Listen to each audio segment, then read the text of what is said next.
iyadoo qaybo ka mid ah gobollada dalkeenna ay ka socdaan dagaal beeleedyo u dhaxeeya maleeshiya beeleedyo walaalo ah kuwaas oo sababay dhimasho dhaawac iyo khasaare hantiyadeed ayaa maanta halkan oo ah masjidka Xaaji Maxamuud Qaaje ee degmada Hodan lagu qabtay muxaadaro ku saabsan in la damiyo dagaal beeleedyadaas lana xalliyo dadkaasi walaalaha ay dagaalamaya muxaadaradan waxaa ka soo qayb galay culimo iyo mashaayikh aad u fara badan oo ay ugu horeeyaan Sheekh Nuur Cali Jaamac iyo Sheekh Cabdullaahi Gacmo Dheere mashaayikdan ayaa ugu baaqay dhinacyada dagaalamaya in colaadaas la joojiyo iyagoo shacabka Soomaaliyeed iyo madaxda dalka ugu baaqay in walaalaha dagaalamaya lagu baxo oo la baraarujiyo culimadan ayaa sidoo kale sheegay in dhiigga qofka muslimka ah oo la daadiyo ay tahay xaraan allahna kuwa daadiyo u diyaariyay cadaab daran qaar ka mid ah culimadan oo la hadlay warbaahinta ayaa sheegay sidan maxaa yeelay rabbi wuxuu yiri qofka qof mu'min dila si bareera u dila abaalkiisu waa naarta jahannamo intaas rabbi kuma sinin khaalidan fiiha weliba waa ku waaraya dadka muslimiinta ee fitantu ka dhex dhacdo in la heshiisiiyo waa waajib sharci ah waana farad faraa'idda kifaa'iga ka mid ah haddii ay u istaagaan dad muslimiin oo ku filan ajarkana waxaa qaadanaya ciddii u istaagtay inta kalena dembiga ka dhacaya haddii laakiin ay dhacdo inaan loo istaagin oo la isku daawado oo dadkii muslimiinta ahay baabi'inayaan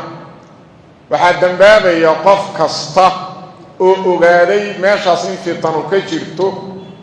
awoodna u leh islaaxaas wax ka mid ah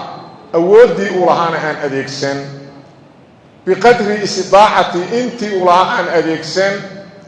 ee fitantii ay sii socoto wuu dambaabaya dembigu waxbuu ku yeelana dagaaladan waa diin xumo waa dhaqan xumo waxa isdilaahay waa dad walaala waa muslimiin kulligood inay muslimiin yihiinna waa isku wada qiran yihiin waa wada Soomaali waa daris weliba nasiib darrada dhacaysa waa wada qaraabo waa nin iyo abtigiis waxa isdilaahay waa nin iyo sodogiis dhiigga daadanaya iyo dagaalada socday faraha badan waa min calaamaati saaca suubanaha sallallahu alayhi wasallamna uu noo sheegay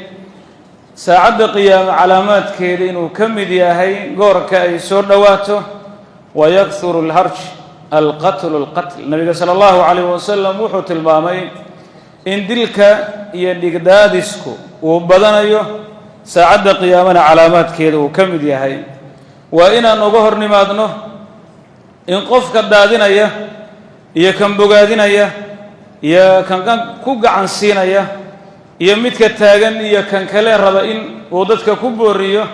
dhiigga muslimka oo la daadiyo waa dunuubta ugu waaweyn qaasha ay dadka waxgaradka iyo ahlul cilmiga ay ugu yeeraan in arrimahaasi ka hadlaan qof walba sida uu qayb qaadan karay intuu awoodi karo inuu uga qayb qaato arrinkaas aad iyo aad ayay muhiim u tahay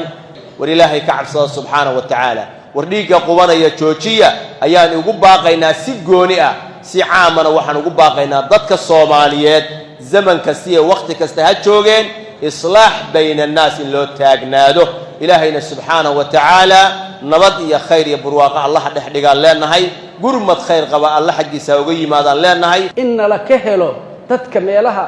dhibaatadu ka taagan tahay jooga in laga helo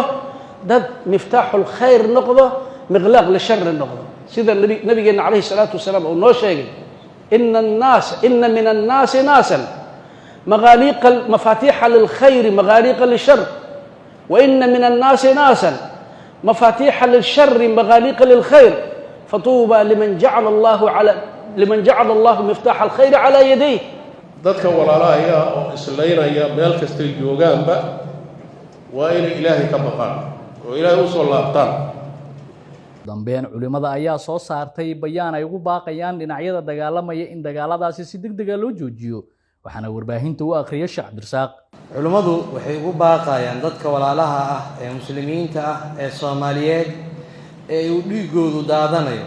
sida xaqdarada ahna isku dilaya waxay ugu baaqayaan inay si degdeg ah oo shuruud la'aan ah u joojiyaan dagaalka iyo xabada qodobka saddexaad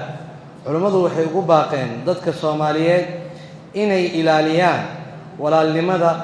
derisnimada, islaamnimada iyo dhammaan xuquuqda ka dhaxaysa dadka muslimiinta ah. qodobka afaraad, culimmadu waxay ugu baaqayaan dadkaas walaalaha ah wixii khilaaf ah oo ka dhex jira in si wada hadal ah ay u dhammaystaan, gacanka hadalkana ay joojiyaan,